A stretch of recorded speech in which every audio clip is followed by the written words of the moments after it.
Happy Monday, Mini Monarchs. Mrs. Menlick here. Today's art project is called Trace and Fill. It is not a project that you have to get completely finished today. You might just start it today and then maybe finish it by the end of the week. We will see. So I wanted to remind you that I'm trying to think of things that you might already have at home. Now, some of you might have more supplies than others, and that's okay. Today is one that I'm giving you many options. So the first part is that you're going to be tracing something on a piece of paper. Now, as far as paper goes, if you have construction paper at home, you can use that. If you have a notebook paper, you can use that. It really doesn't matter. I also thought if you've got a piece of cardboard that you're going to be getting rid of, this happens to be an old sketchbook of mine that all the paper is gone, you could do this project on this too. Just as long as you have something flat that you're able to trace on. Now, tracing is when you take something that already exists and you draw around it. So one option I thought of is you could, here's my blank paper, use something like a stick. I like using sticks because of the lines. The lines aren't perfectly straight. They're not completely flat. So when you trace it, you're going to have to be very careful. Go around. I'm using the black color pencil because I want to make sure you can see my line, but you're probably going to want to use a pencil first. If you make a mistake, remember, a mess up is a fix up, and it's not a big deal for this because no one's really going to know. And then I want you to make sure you trace something several times on the paper in different directions. You can see how I'm moving it around a little bit. I'd already done this. So you can see on this, I've already traced several sticks. It's actually the same stick. I've changed it so many different ways that it probably looks like it's different. After you trace it, a couple things you can do. You can either go over your lines that you traced with a darker, like either color pencil or just press harder with your pencil. So basically you're creating an outline.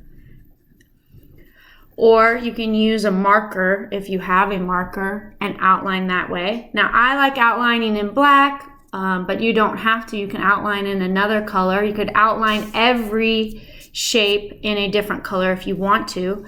And then the next step is pretty simple. It's filling in your shapes that you've created.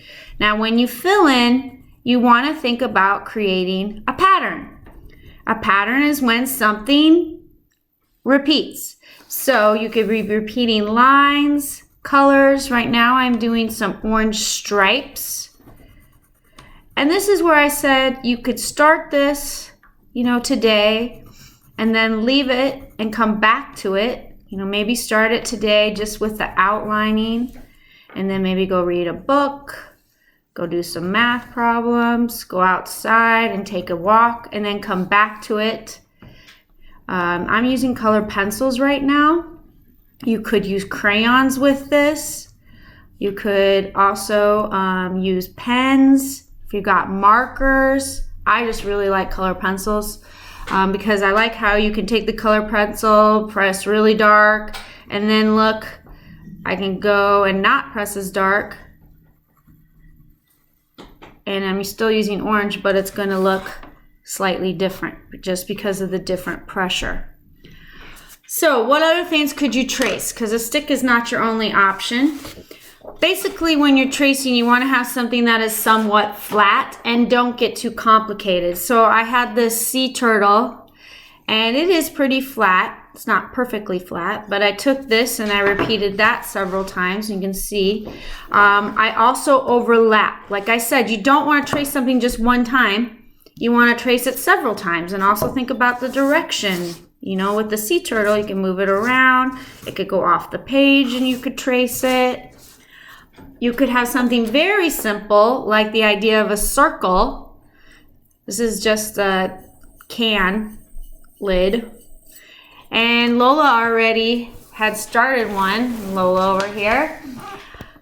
And she used a circle, and right now what she's doing is starting to fill it in. Now she wanted to color black around the outsides of her circle, which is a nice idea. So she's been working with crayon, and you can see in the inside of her circles, she's been doing different patterns.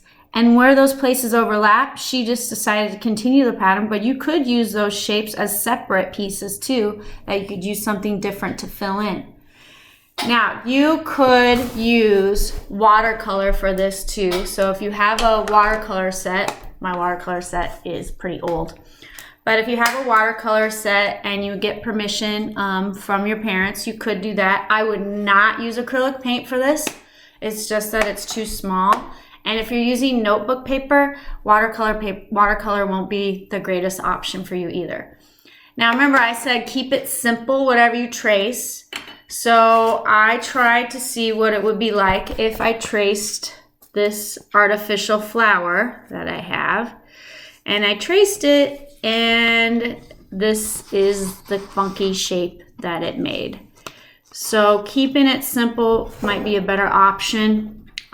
If you've got letters, like this is the letter L, I could trace that several times. Lids, like I said, work really well. This was a wooden flat butterfly that I found. The only problem I might have is these little small wires might be hard to trace, but let's see what happens. See how it works. And when you trace, don't go too fast. But if you make a little mistake, like I said, it's not a big deal. So you can see tracing around. I'm hurrying more than I should, but I want to be able to show you. So you can see that part just got a little bit bigger than what it is on here. Not a big deal. You can keep repeating the butterfly and going in different directions. As long as something is somewhat flat, like I have this rabbit here, as long as it's somewhat flat, you should be able to trace it. Now I would stick with one thing, like I did just the turtle, and repeat that several times. And then, like I said, go ahead and then start filling in. Use bright colors if you have some. If you don't have any crayons or markers at home, if you've got pencil, what I did with that orange, you could use pencil too in the same way and just shade and make different lines. Now I don't have a pencil right here. I have a brown color pencil, but you could still make it look different and think about the lines that you use and create different patterns with just using different lines with the pencil. And that would be a nice way to fill in your shapes. So I hope you enjoy this. Remember, there are other videos that you can watch on YouTube. If you type in Tracy Menlick, you should be able to find those. And I look forward to seeing all of you soon. Bye. Happy Monday.